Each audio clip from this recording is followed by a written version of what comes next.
November kalo tile saba ye san 2020 aw minnu b'an filɛ sanga n'a ka wagati an ka bɔlɔlɔ kana la Mali kɔnɔna la yan nɔ fo ka taa se Mali kɔkana ma an b'aw bɛɛ lajɛlen fo danti foli min na ni aw ka waati kunkurunin kunnafoni ale selen Mali kunnafoni.net ale jabaranin kan a y'aw bisimila.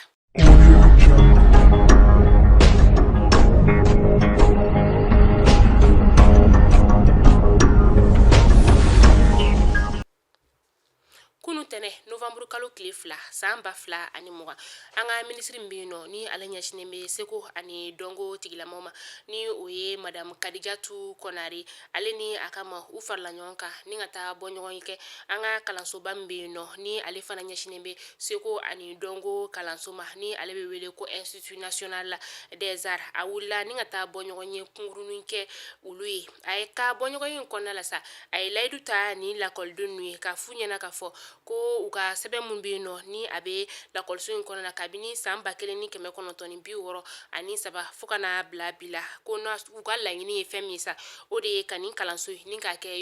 yɔrɔ min ni a bɛ ɲɔgɔn da ni ka o kofɔ ko a bɛna waleya sugu bɛɛ lajɛlen kɛ walasa ka nin kalanso in ka kɛ kalanso la wasalen ba ye ka tila tuguni ka foli kɛ kalanso in karamɔgɔw ye ka taa se lakɔlidenw bɛɛ lajɛlen ma.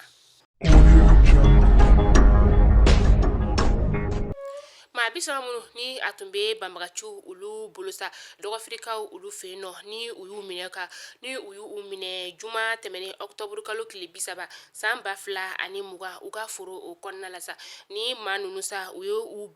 kelen k'u bila sa u tila tuguni ni ka u bali ka sɛnɛ kɛ sɛnɛ min ni a bɛ tali kɛ hectare 200 o bɔɲɔngo la sa ni o hectare 200 n'a bɛ jedugukaw olu fɛ yen nɔ ni kunnafoni dira maa min fɛ sa o de y'u ka fara ɲɔgɔn kan jɛkulu min bɛ yen nɔ ni a bɛ farabugukaw olu fɛ yen nɔ ni olu ka laɲini fɛn min ye o de ye ka farabugu ni k'ale bɔ nɔgɔ la.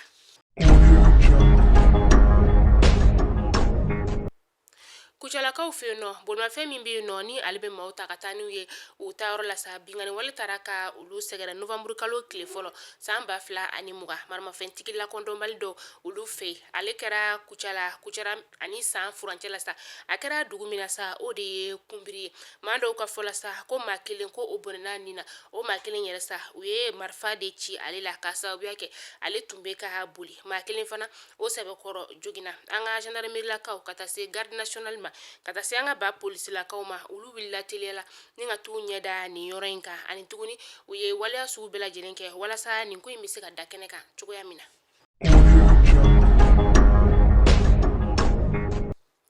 Mura ale ni sumaya an bɛ wagati min na i n'a fɔ sisan an ka jamana kɔnɔna la ale kelen bɛ gɛlɛyaba ye maliyɛndenw bɛɛ lajɛlen bolo kɛrɛnkɛrɛnyana maa minnu bɛ yen nɔ ni olu si janfara kosɛbɛ ka taa se denmisɛnninlakaw ma ni bana in bɛ olu de sɛgɛn kosɛbɛ ni kuma in fɔra an ka kɛnɛya tigilamaw olu fɛ sa u tilatun k'a yira k'a fɔ ko ninakililabana ko de bɛ a ko in ni ka a tɔ bɛɛ lajɛlen juguya k'a sababuya kɛ an bɛ wagati min na i n'a fɔ sisan nɔ an bɛ wagati yɛlɛma o bolo de kan u y'a laɲini maliyɛnden bɛɛ lajɛlen fɛ kɛrɛnkɛrɛnyana faba kɔnɔna ko bɛɛ lajɛlen ka i hakili to i yɛrɛ la maaw ka fini girimanw ni ka olu don ka tila tuguni ka situlu ni ka o kɛ u nu kɔnɔna la.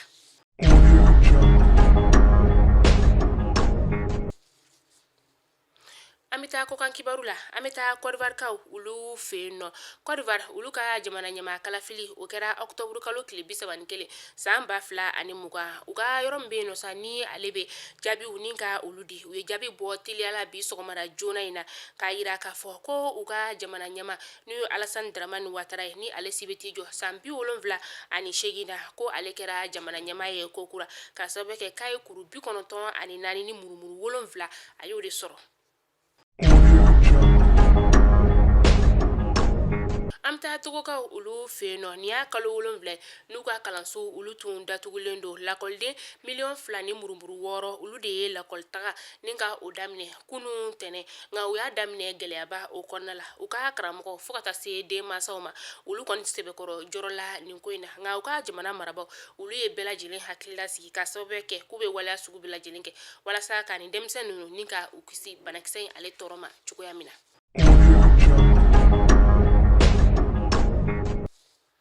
Ayiwa Mali kunnafoni jabarani lajɛbɔ ni kunnafoni de tun bɛ an bolo bi ni k'a da u bɛɛ lajɛlen kulo kan aw ni ce aw ka lajɛliko ɲuman na aw k'an bɛn diɲɛ waati wɛrɛ n'o cɛ sa a y'aw hakili to aw yɛrɛ la aw ka tila k'aw hakili to aw kɛrɛfɛ mɔgɔw la.